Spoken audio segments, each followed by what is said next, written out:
Dinala ng makasaysayang tagumpay ang Dr. V. Orestes Romualdez Educational Foundation o DVORF o DVORF College of Law sa Tacloban City.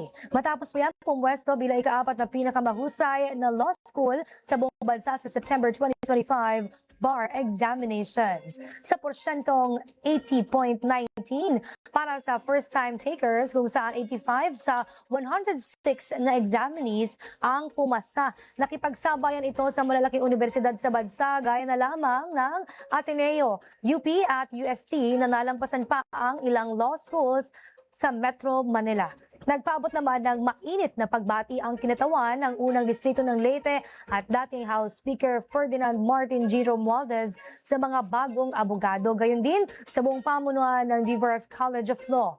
Ayon kay Romualdez, isang malaking tagumpay ito para sa regional na edukasyong legal na sumasalamin sa mahusay at matatag na pamumuno ng paaralan at patuloy na bisyon na kanyang isinusulong na world-class na edukasyong legal na umuunlad hindi lamang sa mga kilalang institusyon kundi pati na rin sa mga rehiyon.